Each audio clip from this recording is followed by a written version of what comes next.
ઓમ શાંતિ મિત્રો, આજે આપણે તેલ બનાવવાનું છે। તો મેં આ દિવેલ લીધું છે, દિવેલ એટલે કે એરડિયું લીધું છે। મેં આ 200 ગ્રામ એરડિયું લીધું છે અને આ મેં કડી પત્તા લીધા છે એક વાટકો ભરીને।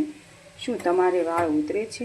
જો તમારે વાળ ઉતરતા હોય તો તમે પણ આ રીતે તેલ ઘરે બનાવી શકો છો અને આમાં 100% તમને રિઝલ્ટ મળે છે। તો ચાલો આપણે બનાવવાનું તમને પ્રોસેસ ચાલુ કરું। જો મેં દિવેલ ગરમ કરવા મૂકી દીધું છે। હવે આપણે એમાં આજે કડી પત્તા લીધા હતા એટલે કે મીઠો લીમડો છે।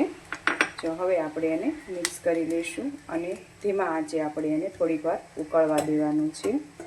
જો આ રીતે આપણે મિશ્રણ તૈયાર કરી નાખશું। જો આ રીતે આપણે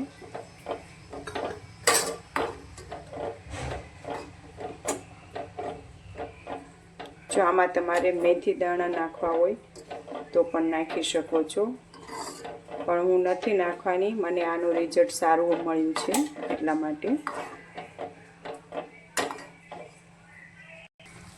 જો આ રીતે આપણે ઉકળવા લાગ્યું છે।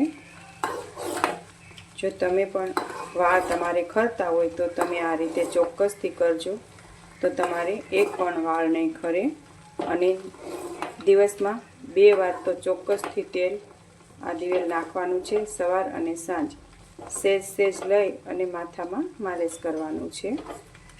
તો તમારે આ 15-20 દિવસ તમે આ એ રીતે કરશો તો તમારે રિઝલ્ટ સરસ આવે છે અને વાળ ખરતા પણ બંધ થઈ જાય છે।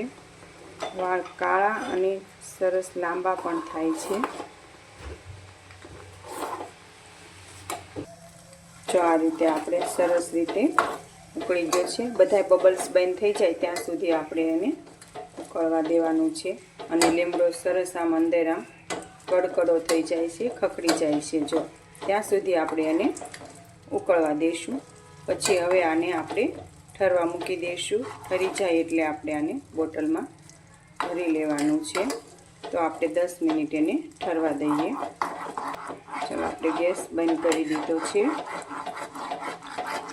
જો આ રીતે તેલ સરસ આપણું ઠરી ગયું છે અને આવા કાળા પાંદડા થઈ જાય ત્યાં સુધી આપણે રહેવા દીધું હતું। હવે આપણે એક ગળણી વડે ગળી લઈએ। જો આ તેલ મેં ગળીને ભરી લીધું છે। હવે આપણે આમાં વાટકામાં ભર્યું છે। હવે આપણે આ બોટલમાં ભરવાનું છે। કોઈ પણ ખાલી બોટલ હોય એમાં તમે તેલ ભરી શકો છો।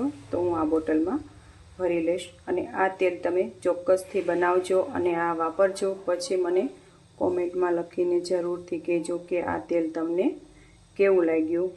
ઓમ શાંતિ મિત્રો।